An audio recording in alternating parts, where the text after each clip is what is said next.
Okay, right next to it here, we have the gigabit Ethernet port. Let me just angle this so we can see it. There we go. Now we got some extra light. So this is the gigabit Ethernet port. Again, really nice to have gigabit so you can move files really fast. Next to that is the Firewire 800 port. Also handy to have if you use Firewire. Now, I don't really have any Firewire peripherals, although I do have a Seagate GoFlex hard drive that has a Firewire cable that I can actually take off and put back on again, so that's kind of cool. HDMI out, this is, let me just zoom in here just a little bit.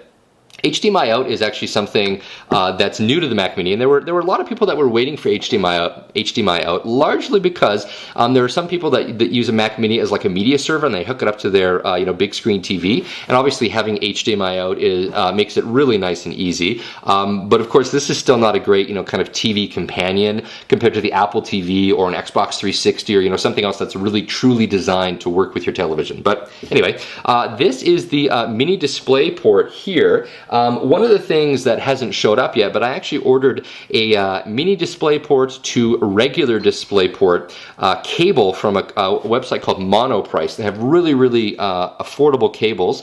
Now, Apple uses mini DisplayPort. I'm going to be connecting this Mac Mini to my Dell 27-inch ultra-sharp monitor, and it uses regular DisplayPort, so I need to get an adapter. Now, the interesting thing, not too surprising, is that because Apple doesn't sell any monitors that use regular DisplayPort, they only use mini DisplayPort, Apple doesn't even sell an adapter. They basically say, screw you, if you're not using one of our monitors, go find your own freaking cable. So again, vintage Apple, which I don't really like that much, but whatever, it's like 10 bucks to get a cable from Monoprice, not a big deal. Now, we have 4 USB ports, 1, 2, 3, 4. These are USB 2 ports. It would have been really nice if Apple would have gone with USB 3. It sort of sucks to go and spend 800 bucks or whatever on a new computer and have it not have USB 3, but obviously, the timing wasn't quite right, and Apple doesn't tend to adopt new technologies very quickly. They tend to lag behind other Windows-based OEMs when it comes to adopting new technologies. So I would think that maybe the next gen Mac Mini would have USB 3, but that'll take until next year. And then also on the back here, we have an SD card slot, which is really interesting.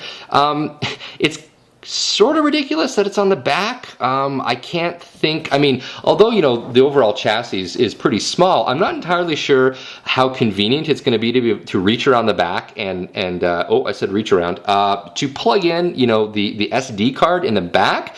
But, obviously Apple, their design aesthetic is super important to them, and obviously they looked at the front and said, oh no, we don't want to ruin the front by putting the SD card there, so it goes on the back. Again, maybe not the smartest thing that Apple's ever done, but they care about their design a lot, and that's actually something that I appreciate. Now, on the back here we have audio in and audio out. Basically we have a headphone jack, and then I'm assuming that, yeah, this is audio in. And so it's going to be basically like a line in, and down here we have air vents for venting. I imagine that this thing is going to be super, super quiet though. I don't believe it's passively cooled, but we'll have to kind of wait and see. It may be. I'm going to have to look into that, because even if it's not passively cooled, man, there's really not a whole lot of room for fans in here. So let me just rattle off a couple of the specs for some of the internal stuff that we can't actually see. Now, in terms of the size, it is all of 1.4 inches tall, so that's only 3.6 centimeters. It is 19 by 7 centimeters, which is 7.7 inches by 7.7 inches. It's a perfect square. It weighs in at only 3 pounds, 1.37 kilograms, so it's actually fairly light. It does have a bit of heft, but it's not like you're going to carry this with you on a regular basis, so that doesn't really matter. On the GPU side, it uses an NVIDIA GeForce 320 with 256 megs of DDR3. Now, it also says that it's shared with the main memory, so 256 megs isn't really a whole lot. You're not really going to buy a Mac Mini though for gaming. I mean, let's be honest with ourselves. If you want something to do gaming on a Mac, well, gaming on a Mac is a bit of a joke. But you know, I don't want to go down that rat hole. But the newer iMacs obviously are going to be a little bit better at gaming. I will say though that the 320M, Apple boasts that the GPU inside the new Mac Mini has twice the performance of the previous gen Mac Mini, so it's not going to be a slouch. I don't really know how I'm going to benchmark this, but well, we'll see. The mini DisplayPort supports up to 2560 by 1600 resolution. Now, that's good because I wasn't entirely sure if it was going to support the resolution of my 27-inch monitor, which is 2560 by 1440, I believe, or maybe it's 1400. But yeah, so it'll actually support it. HDMI, it supports up to 1920 by 1200, so 1080p, slightly higher than 1080p.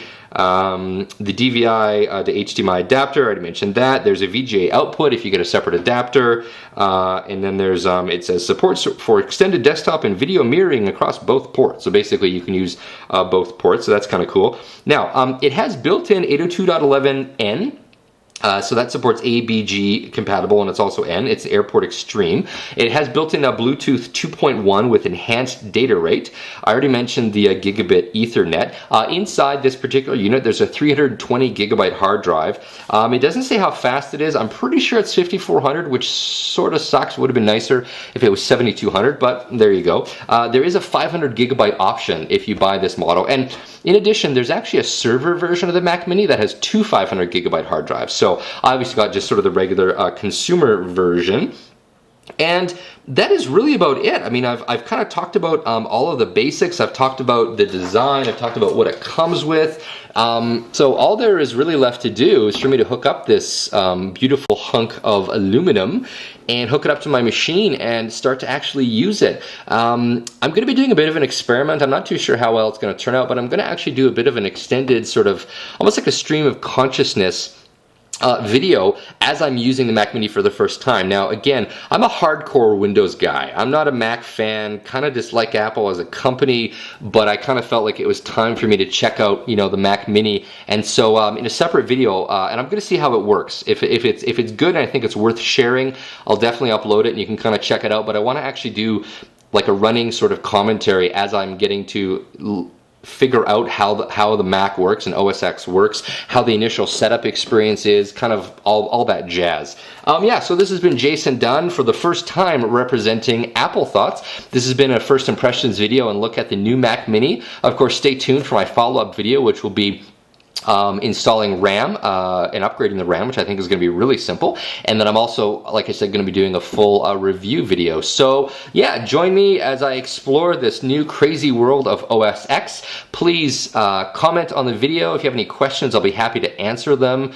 Although if they're anything about OS X, I probably can't answer them just yet.